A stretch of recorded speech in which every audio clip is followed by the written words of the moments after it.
Hi hello ನಮಸ್ಕಾರ ಗೆಳೆಯರೇ ಸ್ನೇಹಿತರೆ ಎಲ್ಲ ಹೇಗಿದ್ದೀರಾ? ಎಲ್ಲ ಚೆನ್ನಾಗಿದೆ ಅನ್ಕೊಂಡು ನಾನು ಸಹ ಚೆನ್ನಾಗಿದ್ದೀನಿ. Welcome back to our channel, ನಿಮ್ಮ ಮನೆ ಮಗ SK ಚಾನಲ್ಗೆ. ಇವತ್ತಿನ ಒಂದು ಟಾಪಿಕ್ ಏನಂದರೆ ಆಲ್ರೆಡಿ ತಮ್ಮನೇಲಿ ನೋಡಿರ್ತೀರಾ.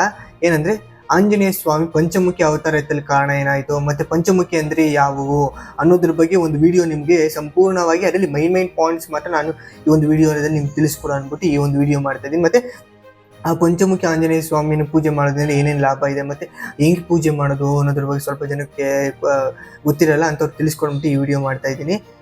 ಈ ವಿಡಿಯೋದಲ್ಲಿ ಯಾರನ್ನ ಹೊಸಬ್ರು ನೋಡ್ತಾ ಇದ್ರೆ ಒಂದು ಸಬ್ಸ್ಕ್ರೈಬ್ ಮಾಡಿ, ಮತ್ತು ಅದ್ರ ಜೊತೆಗೆ ಒಂದು ಬೆಲ್ ಐಕನ್ ಆಲ್ ಅಂತಿರೋ ಬಟನ್ನ ಕ್ಲಿಕ್ ಮಾಡಿ ಅಂತ ಹೇಳ್ತಾ, ಹಂಗೆ ಶೇರ್ ಮಾಡಿ, ಸಬ್ಸ್ಕ್ರೈಬ್, ಕಮೆಂಟ್ ಮಾಡಿ ಅಂತ ಹೇಳ್ತಾ ವಿಡಿಯೋ ಸ್ಟಾರ್ಟ್ ಮಾಡೋಣ. Let's start the video. ಪಂಚಮುಖಿ ಹನುಮಂತನು ಭಗವಾನ್ ಆಂಜನೇಯ ಸ್ವಾಮಿ ರೂಪಗಳಲ್ಲಿ ಒಂದಾಗಿರ್ತಕ್ಕಂಥದ್ದು.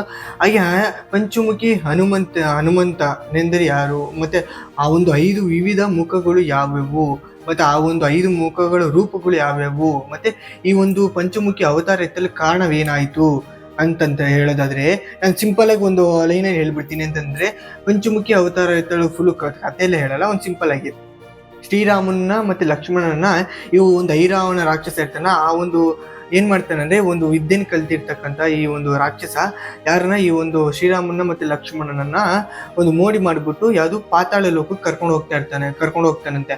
ಆ ಒಂದು ಆಂಜನೇಯನು ಅದನ್ನ ನೋಡಿಬಿಟ್ಟು ಏನು ಮಾಡ್ತಾನೆ ಅಂದರೆ, ಶ್ರೀರಾಮನ ಬಂಟ ಯಾರು ಹನುಮಂತನೇ ಅಲ್ಲ, ಆದ್ದರಿಂದ ಆಂಜನೇಯ ಏನು ಮಾಡ್ತಾನೆ, ಅದೇ ಹಿಂದೆ ಸಮೇತವಾಗಿ ಇವ ಆಂಜನೇಯನನ್ನು ಹೋಗ್ತಾನೆ. ಯಾವ ರೂಪದಲ್ಲಿ ಹೋಗ್ತಾನೆ ಅಂದರೆ, ಈ ಒಂದು ವಿಶೇಷವಾಗಿರ್ತಕ್ಕಂಥ ಒಂದು ಪಂಚಮುಖ ಅವತಾರವನ್ನು ತಾಳಿ ಆ ಒಂದು ಪಾತಾಳ ಲೋಕಕ್ಕೆ ಆಂಜನೇಯನು ಸಹ ಹೋಗ್ತಾನೆ. ಆ ಒಂದು ಸಮಯದಲ್ಲೇನೆ ಈ ಒಂದು ಐರಾವಣನನ್ನು ನಾಶ ಮಾಡಿರ್ತಕ್ಕಂಥದ್ದು ಆ ಒಂದು ಸಮಯದಲ್ಲೇನೆ, ಅದರಿಂದ ಈ ಒಂದು ಪಂಚಮುಖಿ ಅವತಾರ ಅನ್ನೋದು ಒಂದು ಬಂತು. ಅದೇ ರೀತಿಯಲ್ಲಿ ಈ ಒಂದು ಪಂಚಮುಖಿ ಅವತಾರ ಅಂದರೆ ಯಾವ್ಯಾವು, ಮತ್ತು ಅದರಿಂದ ಏನೇನು ಮತ್ತು ಲಾಭ, ಮತ್ತು ಆ ಒಂದು ಭಗವಂತನ ಪೂಜನೆ ಆರಾಧನೆ ಮಾಡೋದ್ರಿಂದ ಏನೇನು, ಮತ್ತು ಒಂದೊಂದಾಗಿ ನಿಮ್ಗೆ ತಿಳಿಸ್ಕೊಡ್ತೀನಿ. ಬನ್ನಿ. ಮೊದಲನೇದಾಗಿ ಇದರಲ್ಲಿ ಮೊದಲನೆಯ ಮುಖ ಅಂದರೆ ವಾನರ ಮುಖ.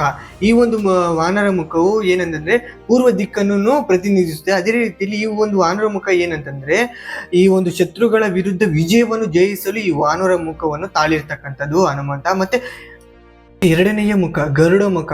ಈ ಒಂದು ಮುಖವು ಪಶ್ಚಿಮ ದಿಕ್ಕನ್ನು ಪ್ರತಿನಿಧಿಸುತ್ತದೆ, ಮತ್ತು ಇದು ಜೀವನದ ಅಡೆತಡೆಗಳು ತೊಂದರೆಗಳನ್ನು ನಾಶಪಡಿಸುತ್ತದೆ. ಈ ಒಂದು ಎರಡನೆಯ ಮುಖ ಆಗಿರ್ತಕ್ಕಂಥದ್ದು. ನೆಕ್ಸ್ಟ್ ಮೂರನೆಯ ಮುಖ ಅಂದರೆ ವರಾಹ ಮುಖ ಅಂತ ಅಂದ್ಬಿಟ್ಟು, ಈ ಒಂದು ಮುಖವು ಉತ್ತರ ದಿಕ್ಕನ್ನು ಪ್ರತಿನಿಧಿಸುತ್ತದೆ. ಇದು ಆಯುಷ್ಯವನ್ನು ಮತ್ತು ಕೀರ್ತಿಯನ್ನು ಮತ್ತು ಶಕ್ತಿಯನ್ನು ನೀಡ್ತಕ್ಕಂಥ ಈ ಒಂದು ಮುಖದ ಶಕ್ತಿ ಆಗಿರ್ತಕ್ಕಂಥದ್ದು ಇದಾಗಿತ್ತು ಮೂರನೇ ಮುಖ. ನೆಕ್ಸ್ಟ್ ನಾಲ್ಕನೆಯ ಮುಖ ಅಂದರೆ ನರಸಿಂಹ ಮುಖ. ಇದು ಬಂದ್ಬಿಟ್ಟು ದಕ್ಷಿಣ ದಿಕ್ಕನ್ನು ಪ್ರತಿನಿಧಿಸುತ್ತದೆ.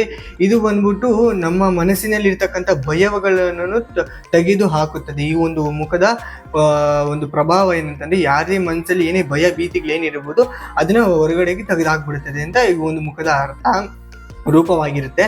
ನೆಕ್ಸ್ಟ್ ಐದನೆಯ ಮುಖ ಬಂದಾಗ ಕುದುರೆ ಮುಖ ಅಂತ ಅಂದ್ಬಿಟ್ಟು, ಈ ಒಂದು ಮುಖವು ಆಕಾಶ ದಿಕ್ಕನ್ನು ಪ್ರತಿನಿಧಿಸುತ್ತದೆ, ಮತ್ತು ಇದು ನಮ್ಮ ಆಸೆಗಳನ್ನೆಲ್ಲನೂ ಈಡೇರಿಸುತ್ತದೆ ಅಂತ ಅಂದ್ಬಿಟ್ಟು ಪೂರೈಸುತ್ತದೆ ಅಂತ ಅಂದ್ಬಿಟ್ಟು ಈ ಒಂದು ಮುಖದ ಒಂದು ಅವತಾರವಾಗಿರ್ತಕ್ಕಂಥದ್ದು.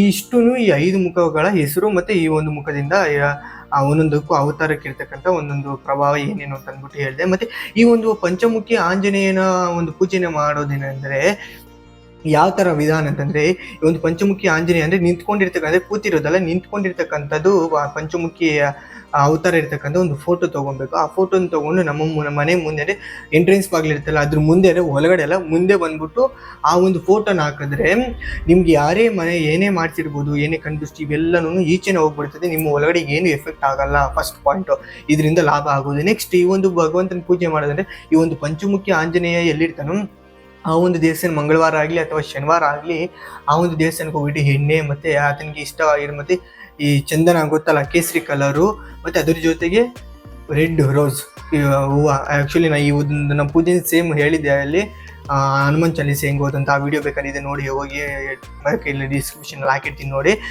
ಏನಂತಂದ್ರೆ ಅದರಲ್ಲಿ ಹೇಳಿದೆ ಮತ್ತು ಇದರಲ್ಲಿ ಸಹ ಹೇಳ್ತೇನೆ. ಆ ಒಂದು ರೆಡ್ ರೋಸ್ ಅನ್ನು ಹೂವು ತಗೊಂಡೋಗಿ ಆ ಭಗವಂತನಿಗೆ ಸಮರ್ಪಣೆ ಮಾಡಿ ಪೂಜೆ ಮಾಡಿ ಹೇಳ್ಕೊಂಡೆ ಅಂದ್ರೆ ನಿಮ್ಗೆ ಏನೇ ಭಯ ಭೀತಿ ಏನೇ ಇರ್ಬೋದು, ಆಸೆ ಆಕೈ ಎಲ್ಲನೂ ಪೂರೈಸಿ ಮತ್ತು ಅದ್ರ ಜೊತೆಗೆ ಈ ಭಯ ಭೀತಿಯಲ್ಲಿ ತಡೆದು ಹಾಕುತ್ತೆ ಮತ್ತು ತೆಗೆದು ಹಾಕ್ಬಿಡ್ತದೆ.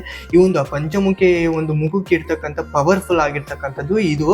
ಎಲ್ಲರಿಗೂ ಸ್ವಲ್ಪ ಡೌಟ್ ಇತ್ತು, ಅವ್ರಿಗೆಲ್ಲ ಮೈನ್ ಪಾಯಿಂಟಲ್ಲಿ ನಾನು ಒಂದು ಕ್ಲಾರಿಟಿ ಮಾಡಿದ್ದೀನಿ ಅನ್ಕೊಂಡಿದ್ದೀನಿ. ಈ ಒಂದು ವಿಡಿಯೋ ಇಷ್ಟ ಆಗಿದ್ರೆ ಲೈಕ್ ಮಾಡಿ, ಶೇರ್ ಮಾಡಿ, ಸಬ್ಸ್ಕ್ರೈಬ್ ಮಾಡಿ, ಈ ಥರ ಸಪೋರ್ಟ್ ಮಾಡಿ ಅಂತ ಹೇಳ್ತಾ ನೆಕ್ಸ್ಟ್ ವಿಡಿಯೋಲಿ ಸಿಗೋಣ. Tata, see you, bye.